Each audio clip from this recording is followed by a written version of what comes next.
Restaura nossa casa, Senhor. Mais uma vez, restaura. Restaura nossa casa, Senhor. Deseja profundamente. Se tem pessoas da tua família junto, põe a mão junto. Pede a libertação completa, integral. Sua bênção derrama aqui. Nossa casa vem reconstruir. Sua bênção derrama Sua aqui. bênção derrama aqui. Nossa casa vem reconstruir. Com sinais E prodígios sobre nós. Derrama o seu Espírito. Com sinais e prodígios sobre nós. Derrama o seu Espírito.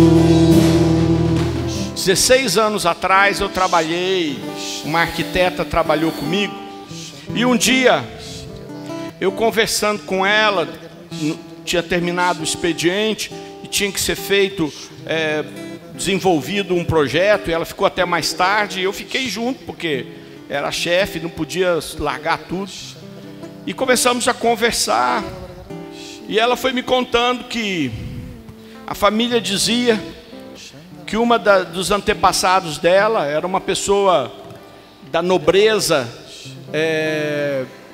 não sei se de Portugal, se da Espanha, mas era da nobreza, e se apaixonou por um homem que não era da nobreza, e ele estava vindo para a América. E ela então fugiu de casa, largou toda aquilo que ela podia ter lá, como alguém que era da nobreza, então com certeza tinha muitos recursos, se escondeu num barril e veio no navio. Quando chegou aqui, ela tinha jogado todas as coisas fora por esse grande amor, e aí ele não quis ficar com ela. Ele não quis ficar com ela porque não sei se ele se sentiu diminuído. Ela diz que há muitas histórias, não dá para saber qual é a verdadeira. O que dá para saber é que essa antepassado dela ficou grávida, num país estranho, vivendo numa subcondição, abandonada pelo amor da sua vida. E ela disse: Sidney, a minha mãe, a minha avó, todo mundo foi abandonado pelo marido, inclusive eu. Tinha uma filha, e ela falou: e eu morro de medo da minha filha também sofrer dessa mesma maldição, que pode ter sido dessa antepassada dela que sofreu tanto com isso, pode ser. E aí então eu fiz uma oração, pedi para ela participar de algumas missas e oferecendo pela sua antepassada lá, que ela nem o nome sabia. Convidei ela fez pelo menos uma parte, não sei se fez inteiro, de uma das nossas campanhas de quebra de maldição, e eu nunca mais a vi. Encontrei ela semana retrasada, eu estava na prefeitura, saí, encontrei, e ela, não sei o quê, e aí ela encostou do meu lado e disse assim: minha filha se casou, tem um casamento maravilhoso. Ela falou: eu olho para minha filha e falo: será que foi aquele dia, aquela oração que você, ou as missas, ou o que foi que fez quebrar a maldição? Eu disse para ela: foi Deus, isso é que importa. Então às vezes a gente está padecendo na família. No caso dela, deu para ela quantificar. Às vezes a gente não sabe a história. Histórias ruins, as pessoas varrem para debaixo do tapete. Quando eu vejo a história de Isaac, com a mãe dele até fazendo piada porque não podia engravidar. Eu fico pensando se algum dia Sara contou para Isaac quando Abraão forçou ela a ser amante do rei. Com medo do rei matar ele, ele entregou a mulher dele, dizendo que ela era irmã dele. Vocês podem ler na Bíblia.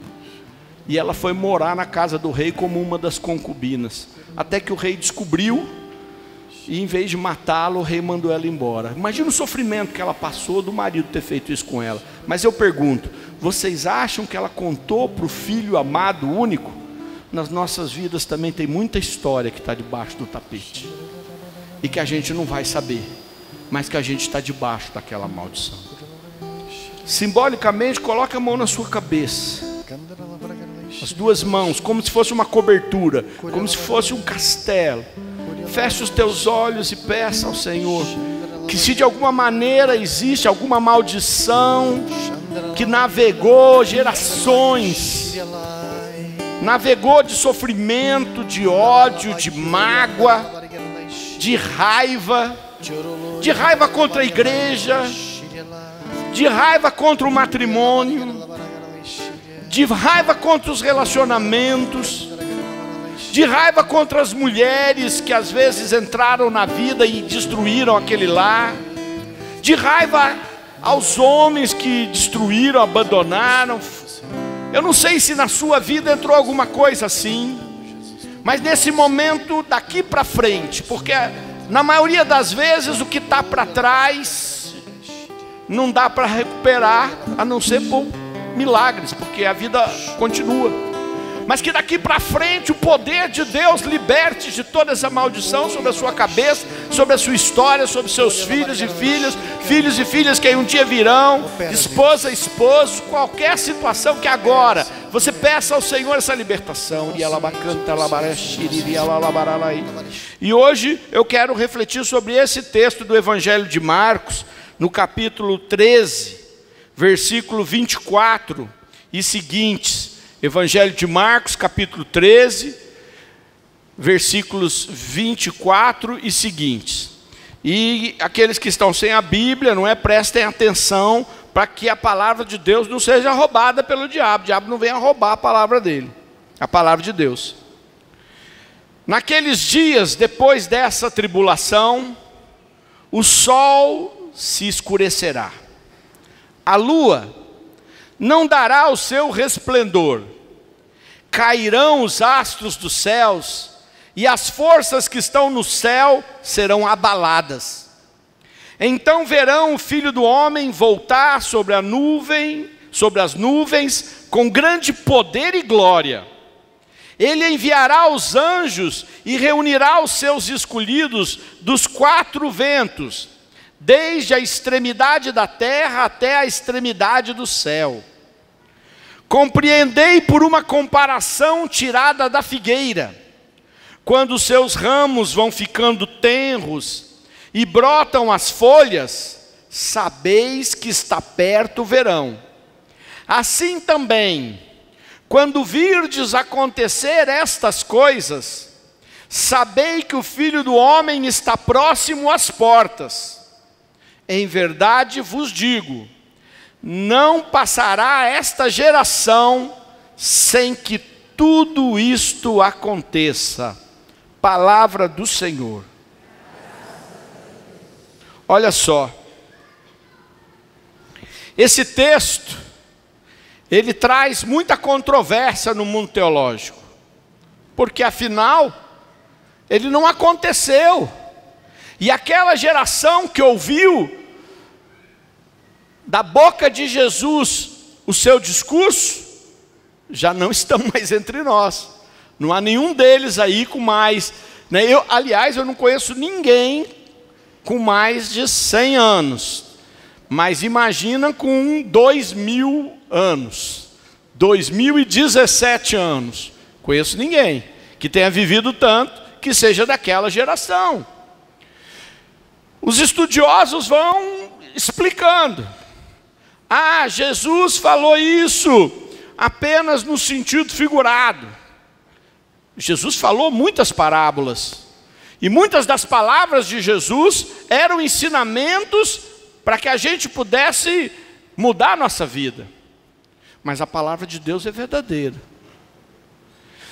Por outro lado, há aqueles que dizem assim: Jesus está dizendo que aquela geração que viu as primeiras coisas acontecerem, que viram, por exemplo, o céu começar a se movimentar, não é?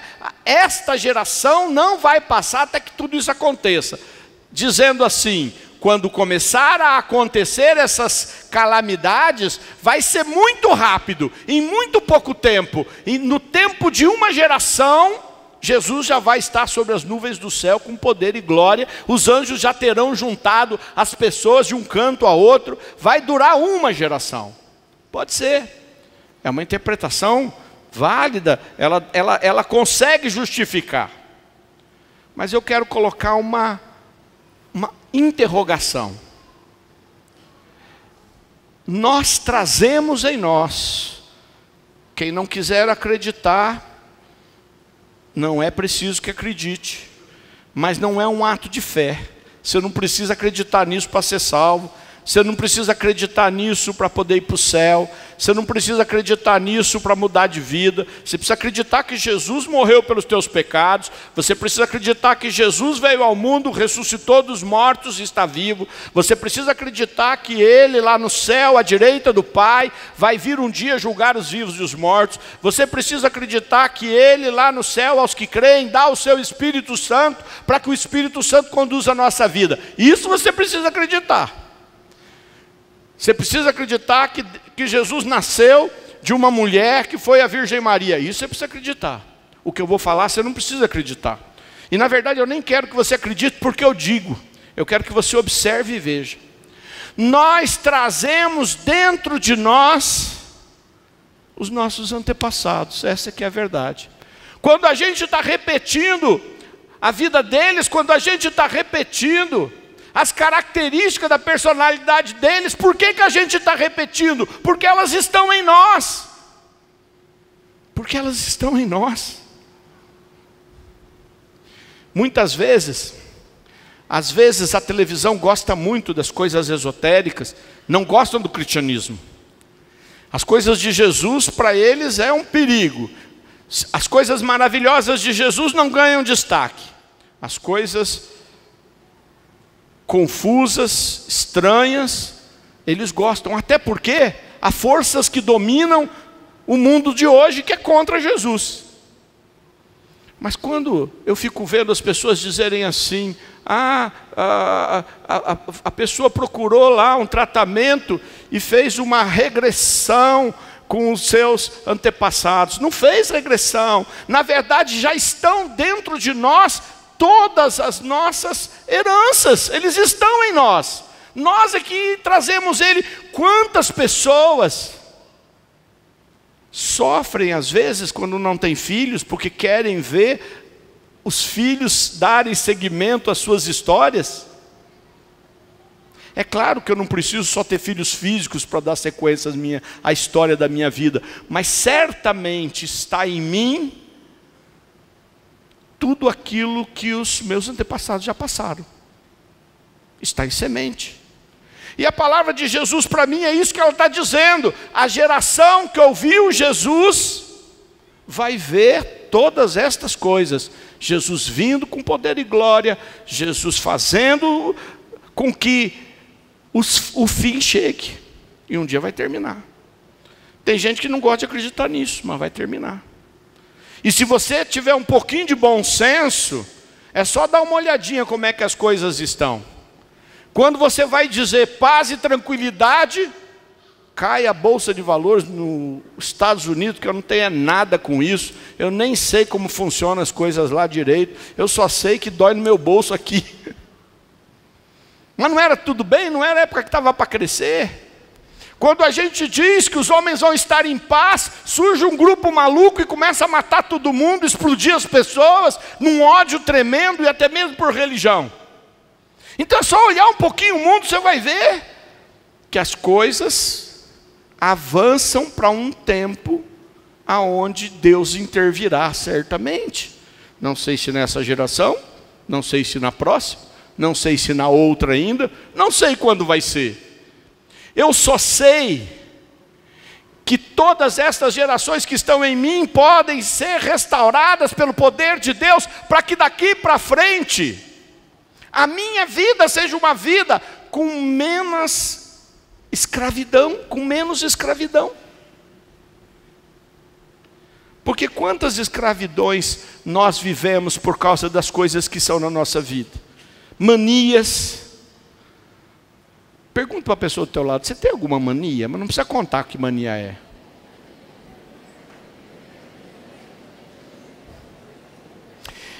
Eu tive um sócio de negócios uma vez,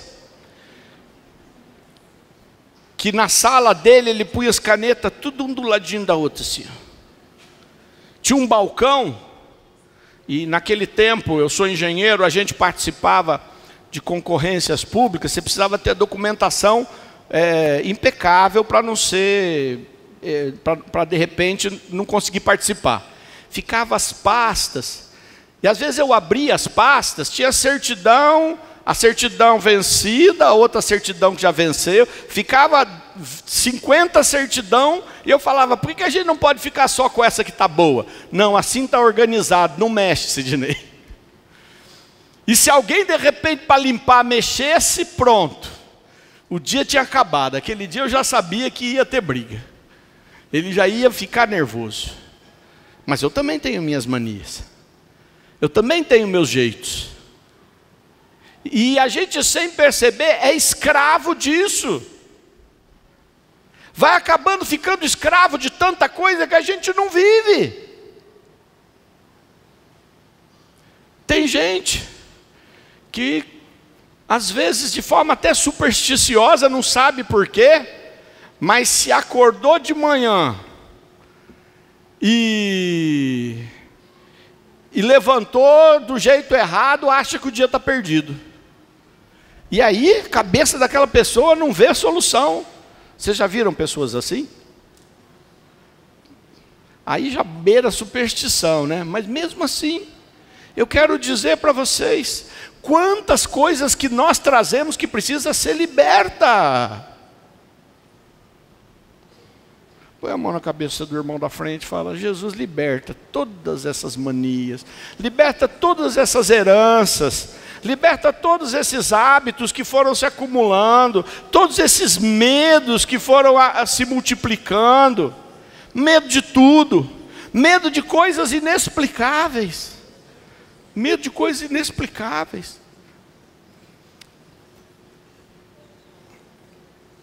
Uma vez eu estava com um amigo, e ele estava com os filhos dele, e era um encontro, e eu perguntei para a menina assim, a menininha, não sei o que a gente estava falando de medo, e eu perguntei para ela, brincando, era um café, né? Eu perguntei, do que você tem medo? Ela falou, tenho medo de leão. Eu falei, nossa, medo de leão é um medo sério mesmo. Eu falei, você já viu um leão?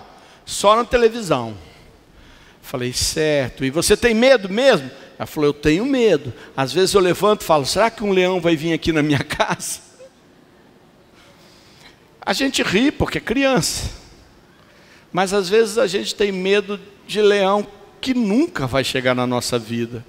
A gente tem medo de coisas que nunca vão acontecer porque estão muito longe da nossa realidade. Mas aquele medo está lá e vai aprisionando. E a gente começa a se relacionar com os outros a partir deste medo. E acaba sendo agressivo, acaba sendo negativo, acaba sendo sei lá o quê.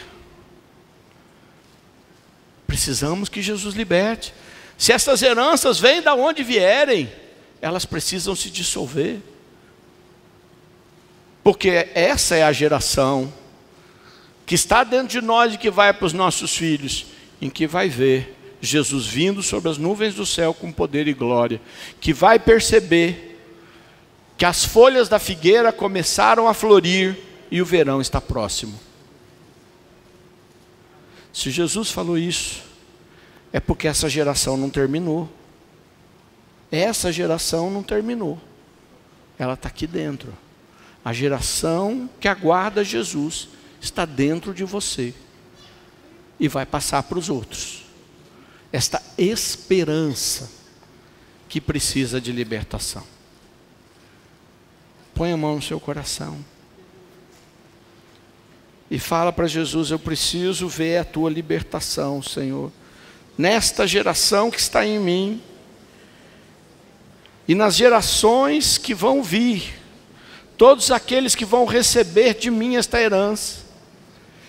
Que a libertação aconteça, libertação do caráter, libertação das maldições, libertação das repetições negativas.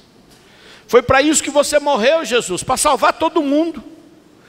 A tua morte é tão poderosa que ela mata todo o mal em nós, e a tua ressurreição é tão extraordinária que ela restaura a vida dentro de nós. Por isso eu te peço, faz isso na vida de cada um de nós, nesta campanha de quebra de maldição. Amém.